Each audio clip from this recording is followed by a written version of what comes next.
Hi everybody, my name is Alessandro and in this video I will talk in the 6 languages that I have studied until now with my interest about languages. Actually there is no video but just audio because my technological resources are not so rich, but this is not important. Listening is much more important for languages than seeing. So let's begin. I think you have already understood that I speak English, and it's obvious that I speak English because I have studied it at the school since my first school year when I was 6 years old. And for that reason I think I could switch for another language. Quindi passerei all'italiano, che è la mia lingua madre. Infatti sono nato nella bella città di Como, nel nord Italia, nel 1995. Adesso ho 17 anni e frequento il liceo classico Alessandro Volta, il terzo anno precisamente. Ed è stato proprio nel primo anno del liceo che ho iniziato ad interessarmi particolarmente con le lingue e ad interessarmi al tema. La prima lingua che ho iniziato a studiare per conto mio è stata l'Esperanto, che praticamente ho iniziato a studiare il giorno stesso in cui ho scoperto che cosa fosse. E quindi mi sembra giusto che ve la presenti un po', che vi parli un po' in questa bellissima lingua. Do. Esperanton mi eklernis antaŭ 2 jaroj pere de la reto, kaj mi trovis ĝin ege facila kaj ĉefe utila por la lernado de aliaj lingvoj. De Esperanto mi ŝatas praktike ĉion, ĝian simplecon, ĝian belsonecon kaj ĉefe la idearon de ĝi, ĝian internan ideon, kiel mi nomas ĝin, kiu la idearon kiu iomete kongruas kun la mia, mi devas konfesi. Kaj laŭ mi Esperanto estas lingvo pro tio inda je disvolviĝo, sed estas bedaŭrinda afero ke esperantigi homojn estas preskaŭ maleble kaj ege malfacile. Ĝis nun mi sukcesis esperantigi neniun praktike, eĉ inter miaj familianoj bedaŭrinde. Sed danke al ĝi mi ekinteresiĝis ne nur pri lingvoj, sed ankaŭ pri la mondaj kulturoj ĝenerale. Ĝi estas la vera ponto inter la kulturoj kaj mi esperas ke baldaŭ la situacio estos pli favora por mia lingvo. Tamen post la lernado de Esperanto mi decidis lerni alian artefaritan lingvon, kies nomo estas tokipono. Nun mi klopodas paroli iom da tokipono, sed estas iom malfacile. Pona.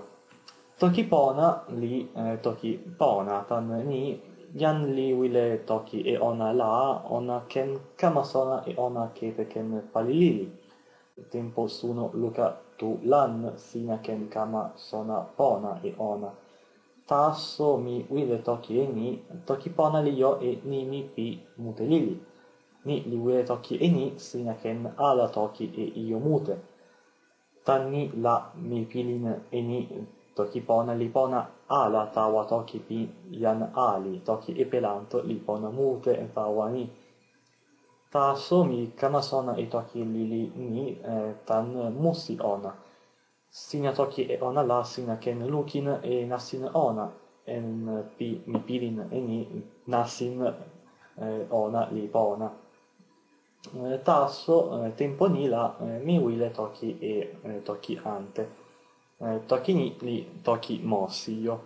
Szóval az általam beszélt nyelvek között esperantóval együtt a kedvencem a magyar, mert nagyon szeretem a zeneiségét és a logikusságát.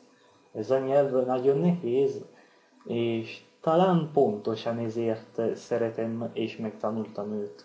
De azt is kellene mondanom, hogy ezzel a nyelvvel és Magyarországgal nekem van egy furcsa kapcsom, amit nem tudnék magyarázni őszintén. Talán magyar voltam egy valami előző életemben, ez is lehetséges, de nem tudom. Na, most beszélnek nyilván egy másik nyelven, ezúttal spanyolul. El español empecé a estudiarlo hace un año y creo que es muy útil estudiarlo porque es hablado en casi todo el mundo y de hecho es el segundo idioma más hablado en los Estados Unidos. Y es muy simple porque, para mí, porque tiene muchas semejanzas con mi idioma natal. Por eso no necesitaba mucho tiempo para aprenderlo bien. Pero debo decir que hay muchas diferencias entre el español de España y el de América. Y por eso no he estudiado solo la versión española, sino también la americana, en particular la de Argentina. Por eso me gustaría hablar sobre el próximo idioma que estudiaré en argentino. Bueno, en el principio tenía indecisiones entre el ruso y el chino. Pero ahora creo que voy a estudiar el chino mandarín, probablemente porque ya aprendí dos idiomas con una gramática muy complicada, el húngaro y el español. Así creo que es mejor estudiar el chino, que es una lengua más fácil gramaticalmente. En el chino, por ejemplo, no tenés que conjugar los verbos o declinar los sustantivos. Y ya sé decir algunas cosas como hola, ni hao, gracias, jeje y nos vemos, zaijian. Pero ya saben que tiene una escritura muy difícil. Y así, aquí termina mi video y espero que pronto podré hablar a ustedes en chino mandarín y también escribirlo. Bueno, les agradezco a ustedes por la atención y nos vemos pronto. ¡Chao!